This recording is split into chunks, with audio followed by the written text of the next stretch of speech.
नमस्कार दोस्तों, आप सभी के study for UPSC PC channel में स्वागत है। 13 दिसंबर 2024 को आपका पीटी एग्ज़ाम है। कई सारे बच्चे आज या कल में बिहार के चीफ मिनिस्टर से मिलेंगे। सीटीईटी का और भी एक दो एग्ज़ाम है, जिसके कारण से बच्चे जो हैं वो मिलने जा रहे हैं कि एग्ज़ाम की तिथि जो है वो बढ़ाई जाए। जेन्युइन तरीके से देखेंगे तो एग्ज़ाम है उस तिथि को, कई सारे एग्ज़ाम हैं। एक एग्ज़ाम है जिसका फॉर्म 7 या 8 वर्षों बाद आया है।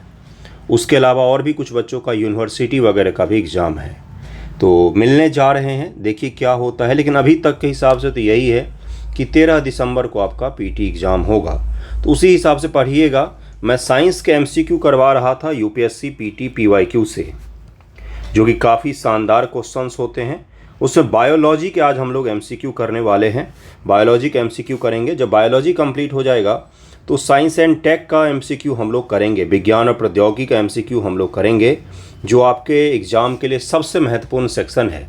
69 बीपीएससी के उपरांत ये काफ़ी इंपॉर्टेंट हो गया है, क्योंकि 69 बीपीएससी में पहली बार उन्होंने करंट अफेयर के साथ में साइंस एंड टेक को इम्प्लीमेंट करके सवाल पूछा था। तो बायोलॉजी और साइंस एंड टेक दोनों मैं आपको कंप्लीट करवाऊंगा। बस आप ध्यानपूर्वक वीडियो को देखा कीजिए और पढ़ा कीजिए वीडियो से। कल मैंने अक्टूबर 2024 का करंट अफेयर करवाया है, पता नहीं आप में से किसी बच्चों ने देखा है, लेकिन सितंबर, अगस्त और अक्टूबर, ये 3 महीने का करंट सबसे ज़्यादा इंपॉर्टेंट है आपके लिए। अगर वो आपने छोड़ा तो आपने बाकी करंट भले कितना पढ़ा हो, लेकिन ये 3 महीना का सबसे ज़्यादा करंट पूछा जाता है। तो उस वीडियो को ज़रूर ही देखिएगा, निसंदेह रूप से देखिएगा और अच्छे से पढ़िएगा उसको। ओके, देखिए आज का पहला सवाल क्या है। एक डाउट और आता है बच्चों का कि मुझे क्लियरली दिखता नहीं है। 720 पिक्सल पर देखेंगे तो आपको क्लियरली दिखाई देगा। 360 पिक्सल पर साफ नहीं दिखता है। इसमें ये मेरी गलती नहीं है, ये यूट्यूब की ही गलती रहती है। वही वीडियो को प्रोसेस करने में लंबा समय लगा देता है, जिसलिए आपको साफ नहीं दिख रहा होता है। कई बार वो मेरे एंड से दिक्कत नहीं है, यहाँ पर सब कुछ साफ दिखता है। देखिए क्या है, विज्ञान में अभिनव विकासों के संदर्भ में निम्नलिखित में से कौन सा एक कथन सही नहीं है। जो नए नए विकास हुए हैं विज्ञान में, उसके बारे में सवाल पूछा गया। पहला स्टेटमेंट देखिए क्या है कि पहला कथन ऑप्शन, विभिन्न जातियों के कोशिकाओं से लिए गए डीएनए के खंडों को जोड़कर प्रक्रियात्मक गुणसूत्र बनाए जा सकते हैं। प्रक्रियात्मक का मतलब होता है एक ऐसा गुणसूत्र जो काम धाम करने में सही हो, जिसका जो काम है वो कर सके। क्या बोला गया कि अलग अलग डीएनए को हम लोग क्या जोड़ सकते हैं क्या आज के संदर्भ में? क्या अलग अलग डीएनए को जोड़ा जा सकता है क्या साइंस एंड टेक वहाँ तक पहुँच गया है क्या? पहला आपका ऑप्शन यही है, सही नहीं पूछा है। प्रयोगशाला में कृत्रिम प्रक्रियात्मक डीएनए के हिस्से रचे जा सकते हैं। क्या कृत्रिम डीएनए बना सकते हैं हम लोग? आर्टिफिशियल डीएनए बना सकते हैं क्या? अगला है कि किसी जंतु कोशिका से निकाले गए डीएनए के किसी हिस्से को जीवित कोशिका से बाहर प्रयोगशाला में प्रतिकृत कराया जा सकता है, मतलब उसका कॉपी बनाया जा सकता है। किसी जंतु से हमने डीएनए लिया और उसका लैब में हम लोग कॉपी तैयार कर रहे हैं, क्या ऐसा हो सकता है क्या? पादपों और जंतुओं से निकाली गई कोशिकाओं प्रयोगशाला की पेट्री डिश में कोशिका विभाजन कराया जा सकता है। तो पूछा है सही नहीं है, तो इसका उत्तर क्या हो जाएगा? इसका उत्तर हो जाएगा कि यहाँ पर ए सही नहीं है, ए सही नहीं है, ए सही नहीं है। विभिन्न प्रजातियों कोशिकाओं से लिए गए डीएनए खंडों को जोड़कर पुनर्योजित डीएनए तकनीक के माध्यम से प्रक्रियात्मक गुणसूत्र नहीं बल्कि प्रक्रियात्मक डीएनए ही तैयार किया जा सकता है। हम नया जीन नहीं बना सकते हैं, प्रक्रियात्मक जीन नहीं बना सकते, बल्कि डीएनए का निर्माण हम कर सकते हैं। इसीलिए पहला कथन जो था, पहला जो ऑप्शन था वही गलत दिया हुआ था। ध्यान से पढ़ने की आवश्यकता थी उसको। निम्न से कौन से भारत में सूक्ष्म जैविक रोग जनकों में बहु औषध प्रतिरोध होने के कारण है? मल्टी ड्रग रेसिस्टेंस जिसको कहा जाता है, एमडीआर जिसको कहा जाता है, एमडीआर। भारत में सूक्ष्म जैविक रोग जनक यानी कि बैक्टीरियल जो होते हैं, बैक्टीरिया, उनसे रेसिस्टेंस डेवलप हो गया है कई सारे लोगों में। ये क्यों हो रहा है, ये पूछा जा रहा है आपसे। कुछ व्यक्तियों में आनुवांशिक पूर्ववृत्ति यानी कि जेनेटिक प्रिडिस्पोजिशन का होना है, ये कारण हो सकता है क्या? रोगों के उपचार के लिए प्रतिजैविक एंटीबायोटिक्स की गलत खुराकें लेना। कोई एंटीबायोटिक आप हद से ज़्यादा खा रहे हैं तो हो सकता है एक समय के बाद वो एंटीबायोटिक आपको काम ही ना करे। पशुधन फार्मिंग में प्रतिजैविकों का इस्तेमाल करना, यानी कि एंटीबायोटिक पशुओं को खिलाएंगे तो पशुओं का अगर दूध या मांस हम खाते हैं तो हमारे शरीर में क्या हो जाएगा? बायोमैग्निफिकेशन हो जाएगा, जैव आवर्धन हो जाएगा। कुछ व्यक्तियों में चिरकालिक रोगों की बहुलता का होना, किस कारण से लोगों में मल्टी ड्रग रेसिस्टेंस डेवलप हो रहा है, MDR डेवलप हो रहा है। इसका उत्तर क्या हो जाएगा? इसका उत्तर हो जाएगा बी। दूसरा और तीसरा सही है। दूसरा और तीसरा यहाँ पर बिल्कुल सही आंसर होगा कि या तो हम जो हैं वो हद से ज़्यादा थोड़ा सा सर्दी बुखार हुआ कि झट से हाई पावर का एंटीबायोटिक लाकर और खाए जा रहे हैं, वो गलत होता है। आपका शरीर ही वैसा है जिसमें बुखारों को, सर्दियों को ठीक करने की क्षमता होती है। तो जो नेचुरल रेमेडीज़ होते हैं वो अगर आप लेंगे तो ज़्यादा सही रहता है। अतिशय हो जाता है तभी एंटीबायोटिक लेना चाहिए। आजकल तो डॉक्टर केवल एंटीबायोटिक लिखते हैं, तो वो आपको बहुत ही खराबी करता है, नुकसान करता है। दूसरा है कि पशुओं के लिए दवाई के तौर पर या उनके आहार में या किसी भी रूप से पशुओं के शरीर में अगर एंटीबायोटिक डाला जाता है और उनसे मिलने वाले उत्पाद यानी कि दूध, जैसे गाय का दूध पीते हैं या बकरे का मांस खाते हैं या फिश खाते हैं, अगर उसमें एंटीबायोटिक है तो ये चीज़ भी क्या हो जाएगा, आपके अंदर भी एंटीबायोटिक को लेकर रेसिस्टेंस क्रिएट होने लग जाएगा और फिर अगली बार आपको हाई पावर से भी हाई पावर का एंटीबायोटिक खाना पड़ता है। अगला सवाल देखिए क्या है, निम्न से कौन सा एक कथन सही नहीं है? यकृत शोथ बी विषाणु काफ़ी कुछ HIV की तरह ही संचारित होता है। यकृत शोथ सी का टीका, यकृत शोथ का मतलब होता है हेपेटाइटिस होता है, इसका मतलब हेपेटाइटिस होता है। Hepatitis B, hepatitis C, hepatitis जो अलग अलग प्रकार की बीमारी हेपेटाइटिस, उसी के बारे में पूछा गया। बहुत ही खतरनाक बीमारी होती। देखिए क्या है कि जबकि यकृत शोथ यानी कि हेपेटाइटिस बी का कोई टीका नहीं होता, यही कथन यहाँ पर गलत है।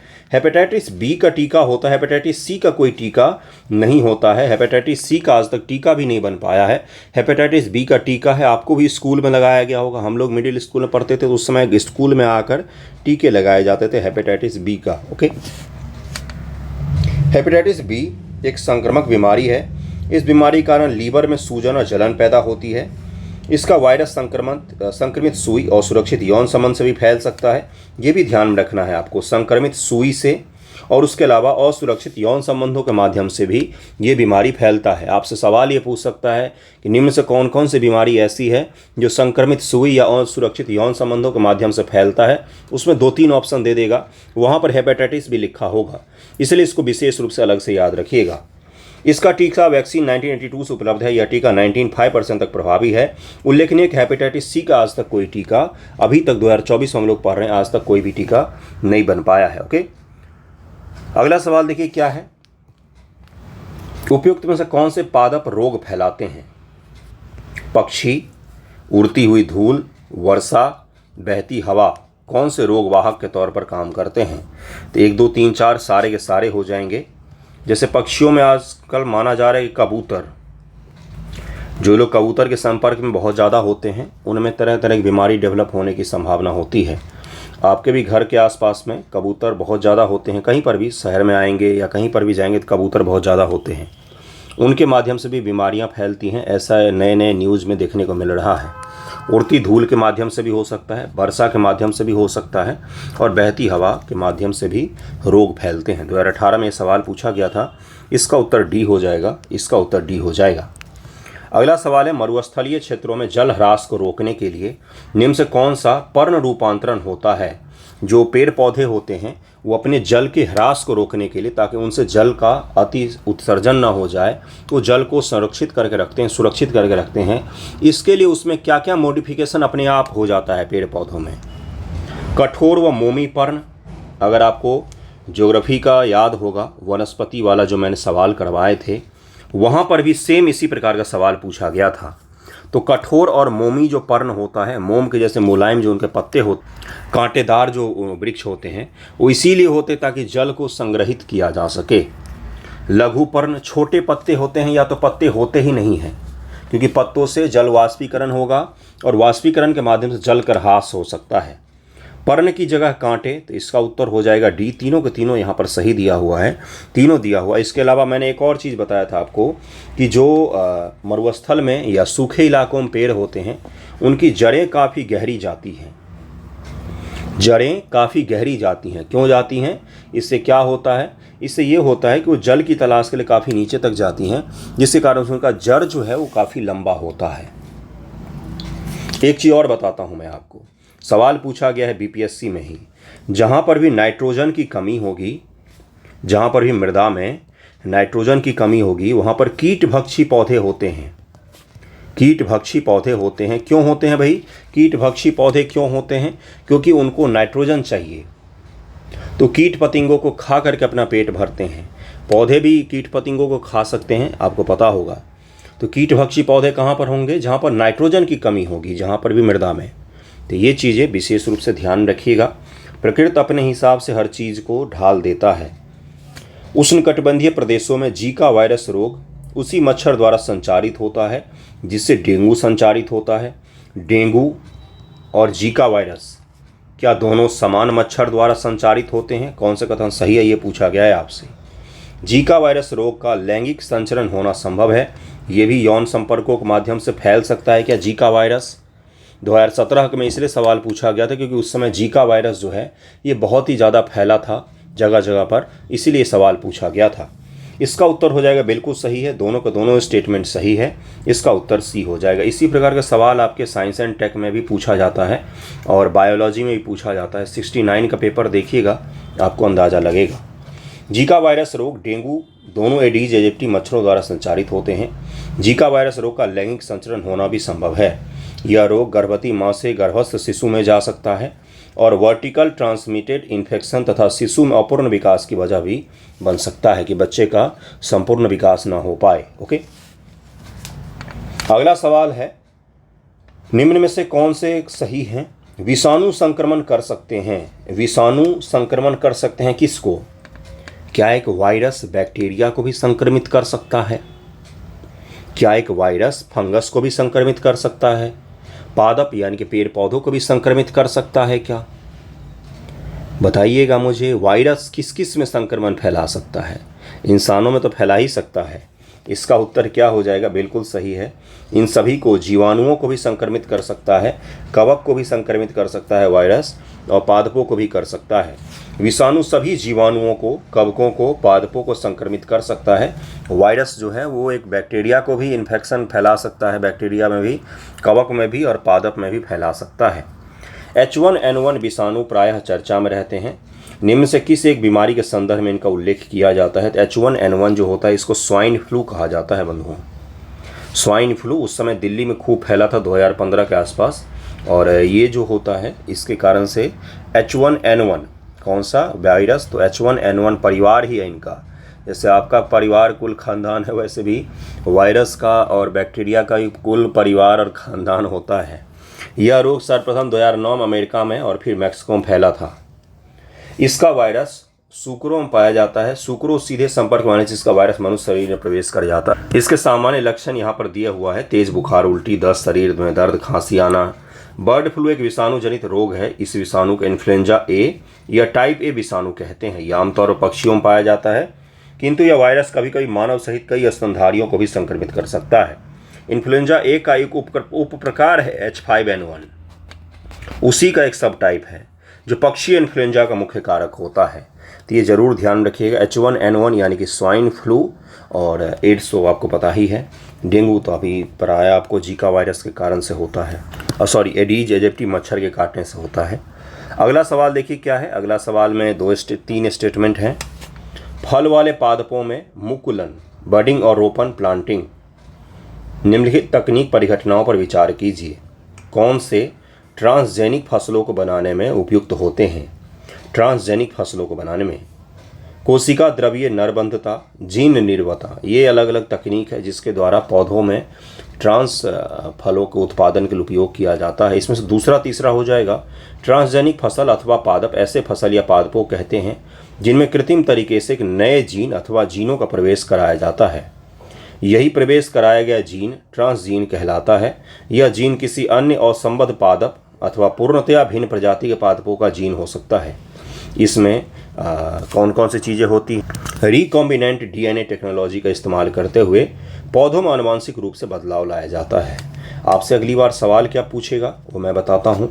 आपसे पूछेगा कि रिकॉम्बिनेंट जो टेक्नोलॉजी होता है ये किसके लिए इस्तेमाल किया जाता है? तो ये पौधों में जेनेटिक चेंज के लिए इस्तेमाल किया जाता है इस तकनीक को, जिसको क्या कहा जाता है? रिकॉम्बिनेंट डीएनए टेक्नोलॉजी कहा जाता है। यूपीएससी का ट्रेंड जो रहा है, मैं जानता हूँ अच्छे तरीके से यूपीएससी के पीटी मेन सभी के ट्रेंड को। तो उसमें होता क्या है ना, इस साल के ऑप्शन से अगले साल के सवाल कई बार बनाए जाते हैं। यही ट्रेंड बीपीएससी का भी रहा है 69 में, ज़रा ध्यान से देखिएगा तो रिकॉम्बिनेंट डीएनए टेक्नोलॉजी अगली बार हो सकता है आपके पीटी पेपर में दिख जाए। इसका उपयोग किस लिए होता है, तो पौधों में जेनेटिक चेंज लाने के लिए इस तकनीक का उपयोग किया जाता है। ओके, अगला सवाल देखिए क्या है, इसी में दिया हुआ है और भी कुछ तकनीकों के बारे में जिसको आप पढ़ सकते हैं। निम्न से कौन सा एक आहार श्रृंखला का सही क्रम है। आहार श्रृंखला जो होता है, फूड चेन जिसको कहा जाता है बंधुओं, इसका पूछा है सही सीक्वेंस कौन सा है। और ये ऐसे जीव जंतुओं का नाम लिखा हुआ है जिनको आप अक्सर नहीं सुनते हैं। अब वो तो वहाँ पर नहीं पूछेगा हिरन, बाघ और घास, ये तो फूड चेन नहीं पूछेगा आपसे यही पूछ सकता है। देखिए यहाँ पर दिया हुआ उत्तर ए डाइटम, फिर क्रस्टेशियाई और हेरिंग, ये तीनों सीक्वेंस में आते हैं। डाइटम एक कोशिकीय जीव है जो आहार श्रृंखला उत्पादक वर्ग में आते हैं तथा ये फाइटोप्लैंक्टन के एक मुख्य प्रकार हैं। डाइटम जो होते हैं ये आहार श्रृंखला उत्पादक हैं, प्रोड्यूसर हैं। और प्रोड्यूसर जो होते हैं वो शाकाहारी ही होते हैं। प्रोड्यूसर वही होते हैं जो पहली बार उत्पादन करते हैं, ठीक है, प्रोड्यूसर कहलाते हैं। क्रेटेशियन संघ आर्थ्रोपोडा वर्ग के जीव होते हैं जिनमें केकड़ा, सिम्प, क्रील, प्रॉन, क्रेफिश तथा मकड़ी इत्यादि शामिल होते हैं, ठीक है। क्रस्टेशियन हेरिंग मछली का प्रमुख भोजन है, अतः उपरोक्त विकल्प में डाइटम को कौन खाएगा, क्रस्टेशियन हेरिंग खाएगा, और हेरिंग को कौन खा लेगा, क्रस्टेशियाई को खाएगा और इसको फिर मछली खा लेगा। तो यही क्रम चलता रहता है। जैसे घास जो है ये क्या हो गया, प्रोड्यूसर हो गया, फिर उसको हिरन ने खाया, हिरन को किसने खाया, तो बाघ ने खाया। यही क्रम चलता रहता है, ये स्थल का क्रम है। इसी प्रकार से समुद्र का एक क्रम है। अलग अलग जो बायोम होते हैं, इकोसिस्टम होता है, उनका अलग अलग क्रम होता है। फूड चेन, फूड वेब, ये इकोलॉजी के बेसिक टॉपिक हैं जिसका अध्ययन आपको करना पड़ता है। उसमें बस डेफिनेशन आते हैं, चूँकि ये यूपीएससी के पेपर है तो इसलिए इकोलॉजी कई बार डीप पूछ लिया जाता है। ये इकोलॉजी का सवाल है, हालांकि इसको बायोलॉजी में भी रखा जाता है क्योंकि फूड चेन हम बायो में भी पढ़ते हैं। निम्नलिखित रोगों पर विचार कीजिए। डिप्थीरिया, छोटी माता जिसको चिकन पॉक्स कहा जाता है, और चेचक, स्मॉल पॉक्स कहा जाता है। उपयुक्त से किन रोगों का भारत में उन्मूलन हो चुका है। तो अभी तक उन्मूलन भारत में केवल चेचक का हुआ है, स्मॉल पॉक्स का हुआ है। अब अगर देखेंगे हम लोग तो आधिकारिक तौर पर अब पोलियो का भी हो गया है, लेकिन इसे पोलियो तो ऑप्शन में ही नहीं है, पोलियो ऑप्शन में नहीं है। डिप्थीरिया और चिकन पॉक्स, छोटी माता जिसको कहा जाता है, इन दोनों का आज भी उन्मूलन नहीं हो पाया है भारत में 100%। उन्मूलन का मतलब होता है कि आपको WHO से भी सर्टिफिकेट मिल जाए कि पिछले कुछ वर्षों के दौरान एक भी मरीज नहीं मिला है। तो इसका उत्तर हो जाएगा बी। केवल 3 यहाँ पर सही है। चेचक, स्मॉल पॉक्स जो है उसका उन्मूलन बहुत पहले भारत में हो गया था। यह एक संक्रामक रोग है जो रोग प्रायः गले में होता है और इसमें टॉन्सिल भी संक्रमित हो जाते हैं। डिप्थीरिया का बता रहा हूँ, इस रोग के कारण कोराइन बैक्टीरियम डिप्थीरिया नामक जीवाणु होता है जिससे आपका टॉन्सिल, गले के पास जो छोटी सी रहती है, वो प्रभावित होता है। इस रोग के लक्षण नाक का बहना, गले में दर्द, बुखार, बीमारी महसूस करना। डिप्थीरिया सुरक्षा के लिए बच्चों को डीपीटी का टीका लगाया जाता है। डीपीटी का टीका डिप्थीरिया के लिए लगाया जाता है। छोटी माता या वेरिसेल्ला जोस्टर विषाणु से फैलती है। अगली बार यही पूछ सकता है आपसे कि इस विषाणु के कारण कौन सा रोग होता है। यह बीमारी संक्रमित निश्चित पदार्थ के सांस के साथ अंदर जाने से फैलती है। इसका उन्मूलन अभी तक भारत से नहीं हुआ है। चेचक वेरियोला विषाणु के संक्रमण से होता है, ये तो आपको पता होगा। विट्रिस वैज्ञानिक एडवर्ड जेनर द्वारा इसका टीके का आविष्कार किया गया था। 1980 में WHO ने भारत को चेचक मुक्त घोषित कर दिया था। इसके साथ ही 2014 ईस्वी में भारत को उन्होंने पोलियो से भी मुक्त घोषित कर दिया था। कब किया था? 2014 ईस्वी में। ये भी ध्यान में रखिएगा। अगला सवाल देखिए क्या है, निम्नलिखित में से कौन सा एक प्रक्रम प्रकाश संश्लेषण में सम्मिलित है।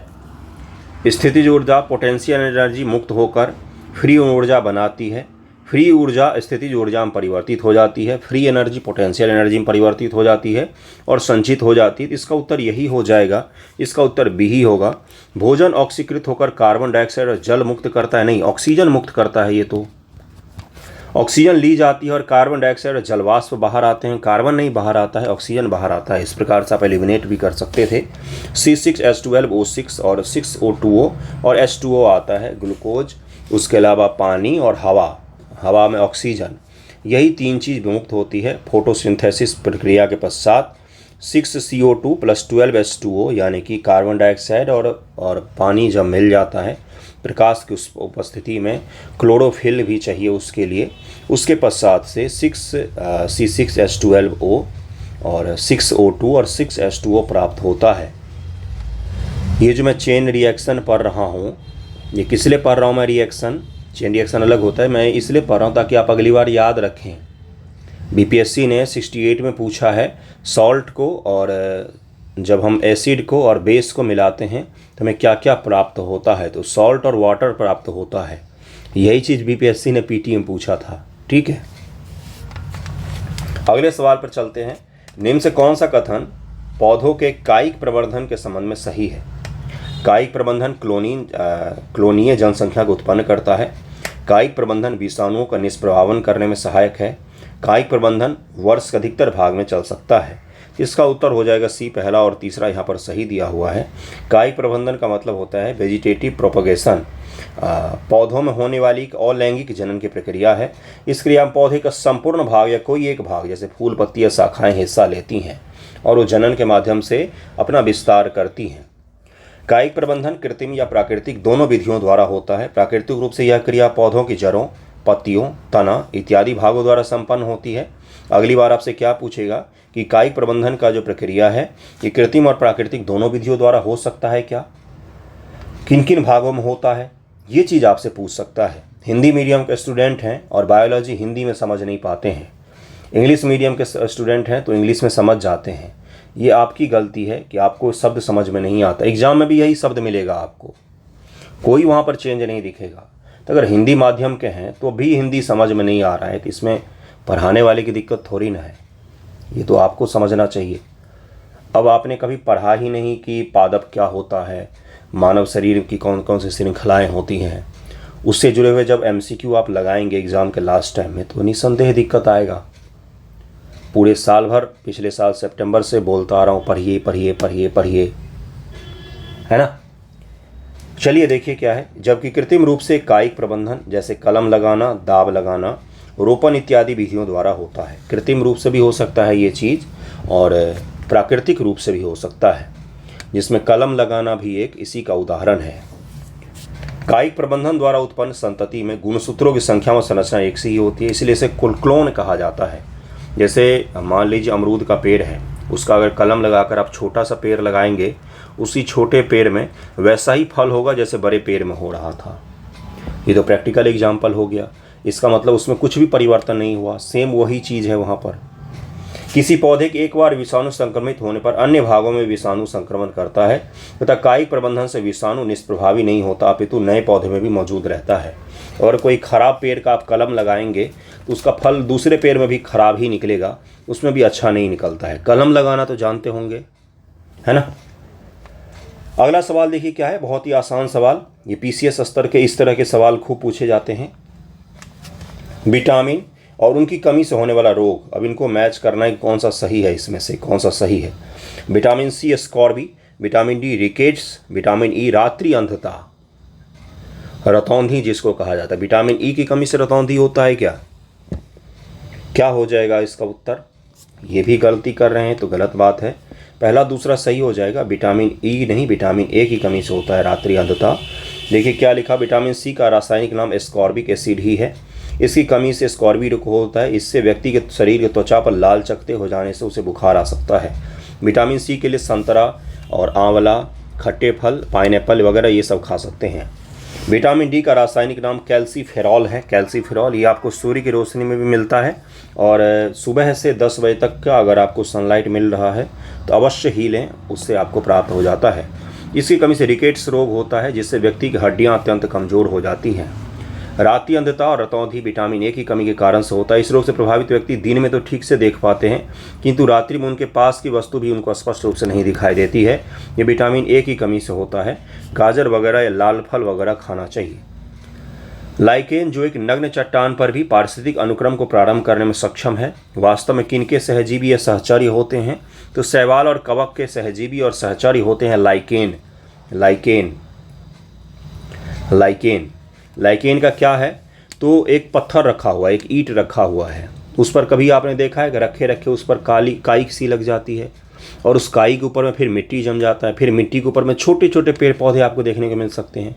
तो क्या हुआ, उस ईंट पर जो बिल्कुल रखा हुआ था उस पर प्राकृतिक रूप से किसने शुरू कर दिया पारिस्थितिक अनुक्रम? तो एक लाइकेन ने शुरू किया, है ना। लाइकेन आपको कहाँ पर देखने को मिल सकते हैं? जहाँ पर भी हवा में सल्फर की मौजूदगी नहीं होगी, हवा साफ होगी, वहाँ पर आपको लाइकेन देखने को मिल सकते हैं।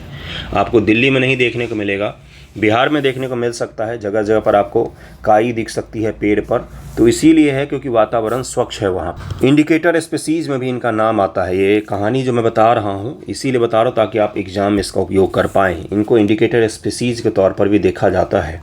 पहाड़ में कभी घूमने जाएंगे तो वहाँ पर लाइकेन आपको भर भर के दिखेगा, क्योंकि वहाँ पर हवाओं में सल्फर की कमी होती है। लाइकेन कवक शैवाल दोनों के मिश्रण होते हैं। लाइकेन उपस्थित कवक घटक को माइक्रोबॉइंट्स या कवकांश या शैवाल घटक को फाइकोबॉइंट्स या शैवालांश कहते हैं। ये क्रमशः परपोषी या स्वपोषी होते हैं।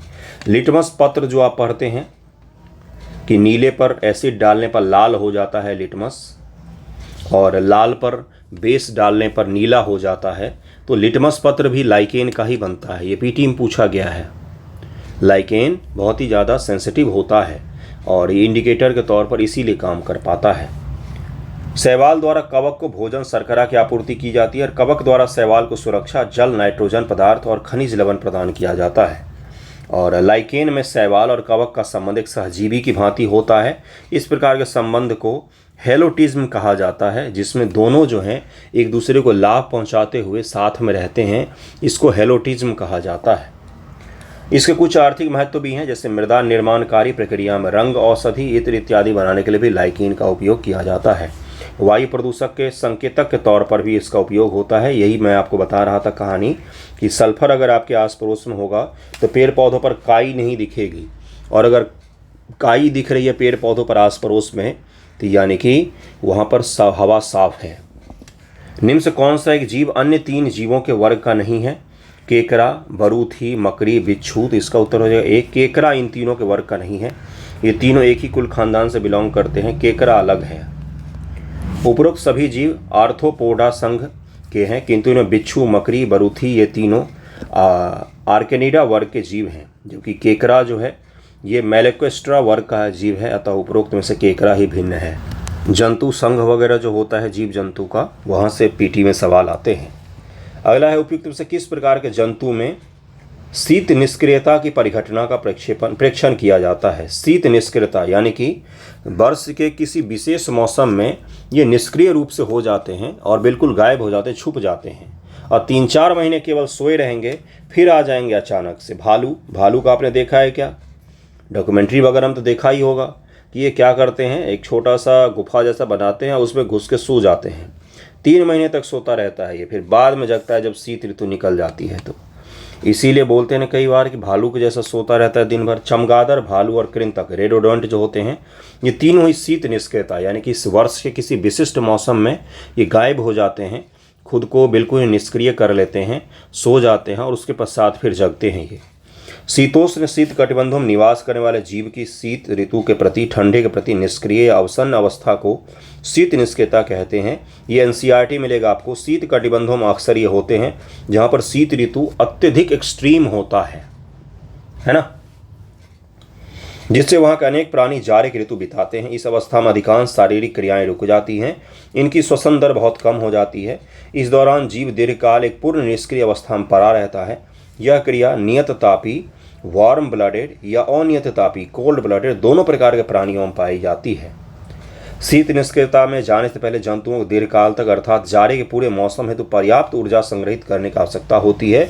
खूब सारा खा लिया, इतना खा लिया कि अगले 3 महीने तक उठना ना पड़े, और उसके बाद सो गए, फिर 3 महीने बाद जागे जब बसंत की ऋतु आती है। तो इसी को शीत निष्क्रियता कहा जाता है। शीत निष्क्रियता कहा जाता है। इसमें कौन कौन से होते हैं? तो सांप, मधुमक्खियाँ, चमगादड़, कृंतक, रेडोडोंट्स और ये सभी जीव जंतु शामिल होते हैं। अगला सवाल देखिए क्या है, नीम के पेड़ के बारे में पूछा गया है, जो आपके आस पड़ोस में आपने देखा होगा। कुछ जाति के कीटों और बरूथियों के प्रतिरोध भवन को नियंत्रित करने के लिए नीम के तेल का प्रयोग कीटनाशक के रूप में उपयोग किया जाता है। बोल रहा है कुछ कीट और कुछ जीव जंतु को नियंत्रित करने के लिए नीम का तेल का उपयोग कर सकते हैं क्या हम। नीम के बीज का प्रयोग जैव ईंधन और अस्पताल अपमार्जक के निर्माण में भी होता है। अस्पताल में जो अपमार्जक जो यूज किया जाता है उसमें भी इसका उपयोग होता है क्या। नीम का तेल का अनुप्रयोग औषधि उद्योग में भी होता है। इसका उत्तर हो जाएगा सी। पहला तीसरा सही है, दूसरा यहाँ पर गलत दिया हुआ। जैव ईंधन के रूप में नीम के तेल का उपयोग नहीं हो सकता है, जैव ईंधन के रूप में नहीं हो सकता है। जैव ईंधन सजीव पदार्थों सामान्य रूप से पौधों से निर्मित ऊर्जा होती है, इसमें नीम का उपयोग नहीं होता है, तो इसीलिए दूसरा गलत था। बाकी पहला तीसरा यहाँ पर सही दिया हुआ था। अगला सवाल है कि समुद्री गाय, समुद्री घोड़ा, समुद्री सिंह उपयुक्त में कौन से स्तनधारी हैं। स्तनधारी मतलब जो अपने समान बच्चों को जन्म देते हैं, जो अंडा नहीं देते हैं। तो इसका उत्तर क्या हो जाएगा, पहला और तीसरा। समुद्री गाय और समुद्री सिंह जो होता है ये स्तनधारी होते हैं। समुद्री गाय के विलुप्त शाकाहारी समुद्री स्तनधारी जीव है। सेरेनिया वर्ग का यह सबसे बड़ा जीव है। 18वीं सदी के उत्तरार्ध तक यह विलुप्त हो गया था। इससे सबसे नज़दीकी रूप से जुड़ा जीव कौन सा है, तो ड्यूगोंग ही है, जिसको समुद्री गाय कहा जाता है। समुद्री सिंह मांसाहारी समुद्री स्तनधारी जीव है। हिप्पोकैम्पस वंश के 54 मछलियों की प्रजातियों में समुद्री घोड़ा उपनाम से जाना जाता है। समुद्री घोड़ा दरअसल में क्या है, तो एक मछली है, ये उसी के वंश का है, मछली के वंश का है ये, इसलिए इसका उत्तर क्या हो जाएगा, पहला और तीसरा यहाँ पर सही है। कवक मूलीय जैव प्रौद्योगिकी को निम्नलिखित स्थलों के पुनर्वसन में उपयोग में लाया गया है, क्योंकि कवक मूल के द्वारा पौधों में क्या होता है, इसके द्वारा सूखे का प्रतिरोध करने, अवशोषण क्षेत्र बढ़ने की क्षमता आ जाती है। पीएच की असीमाओं को सहन करने की क्षमता आ जाती है। पीएच का असीमा क्या क्या कहा जाता है, पीएच का मतलब pseudo concentration of hydrogen ion. PH मान पढ़ते होंगे ना, पीएच स्केल एसिड होता है और बेस होता है, बीच में 7 होता है, 7 उदासीन माना जाता है ना। तो एसिड बेस का मतलब, पीएच स्केल का मतलब क्या है, pseudo concentration of hydrogen ion, यही होता है पीएच का मतलब। हाइड्रोजन आयन का कंसंट्रेशन ज़्यादा और कम के आधार पर भी एसिडिक और बेसिक नेचर का डिसाइड किया जाता है। रोगग्रस्तता से प्रतिरोध की क्षमता आ जाती है। कवक मूलीय जैव प्रौद्योगिकी को अगर हम लोग निम्नलिखित स्थलों के पुनर्वासन उपयोग में लाते हैं तो उससे क्या क्या हो सकता है, यही पूछा गया है। तो ये तीनों क्षमताएं डेवलप हो सकती हैं। कुछ कवक के पौधों की जड़ों में सहजीवी के रूप में पाए जाते हैं, इन्हें कवक मूल या माइकोराइजा कहा जाता है। कुछ पौधे के जड़ में कवक जो होते हैं ये सहजीवी के रूप में रखते हैं। इससे क्या होता है, सहजीवी का मतलब कि पेड़ पौधों की जड़ में इनको आवास मिल जाता है और ये बदले में पेड़ पौधों को कुछ रोगों से सुरक्षा प्रदान कर देते हैं। तो जैसे आप किसी के घर में रह रहे हैं तो आपको वो घर दे रहा है रहने को और आप बदले में उसको पैसे देते हैं, तो सहजीवी रिलेशन हो गया ये, है ना। तो उसी प्रकार का है यहाँ भी। वर्तमान में कवक मूलीय जैव प्रौद्योगिकी का प्रयोग निम्नलिखित स्थलों के पुनर्वसन के लिए किया जा रहा है। ऐसे जगह जहाँ पर पेड़ पौधों को लगाना मुश्किल है, वहाँ पर पेड़ पौधों को पैदा करने के लिए इसका उपयोग किया जा रहा है। इस प्रौद्योगिकी का प्रयोग करने से पौधों में सूखे के प्रति प्रतिरोध की क्षमता, यानी कि जहाँ पर पानी नहीं है वहाँ पर भी पेड़ पौधे लगाए जा सकते हैं आसानी से। अवशोषण क्षेत्र का विस्तार, पौधों में पीएच अधिकता को सहन करने की क्षमता। कोई मिट्टी है जो एसिडिक है बहुत ज़्यादा नेचर में, तो वहाँ पर ऐसे प्रकार के पौधे लगाना जो इस एसिड वाले मिट्टी को भी सह सके, तो वहाँ पर भी इसका उपयोग किया जाता है। पौधों में रोग से लड़ने की क्षमता विकास हो जाता है। कवक मूल एक सहोकारिता का संबंध है। और माइक्रोराइजा 2 तरह के होते हैं, माइक्रोराइजा कहा जाता है इसको। प्रथम इलेक्ट्रोमाइकोराइजा होता है, इसमें कवक पौधों की जड़ की कोशिका को भेद नहीं पाता है। दूसरा होता है एंडोमाइकोराइजा, जिसमें कवक पौधों की जड़ कोशिका को भेद देता है। उपरोक्त तीनों कथन सत्य दिए हुए थे यहाँ पर। ये सभी काम हो सकते हैं कवक मूल वाले पेड़ पौधों के द्वारा। कवक मूल आजकल एक नया टेक्नोलॉजी है जिसका उपयोग किया जाता है ऐसे जगहों पर पेड़ पौधों को डेवलप करने के लिए जहाँ पर पेड़ पौधों का लगाना आसान नहीं था। आगे चलते हैं, अगला सवाल देखिए क्या है। विषाणुओं में ऊर्जा उत्पादन के लिए आवश्यक एंजाइम नहीं होते। विषाणुओं को किसी भी संश्लेषित माध्यम में संवर्धित किया जा सकता है। विषाणुओं का एक जीव से दूसरे जीव में संचरण केवल जैविकीय संभवकों द्वारा होता है। तो केवल दिया हुआ था तीसरे कथन में केवल दिया हुआ था इसको एलिमिनेट कर सकते हैं हम लोग, इसको एलिमिनेट कर सकते हैं। इसका उत्तर ए निकल कर के आ सकता है। पहला भी हो सकता है, दो कथन आपको नहीं पता हो।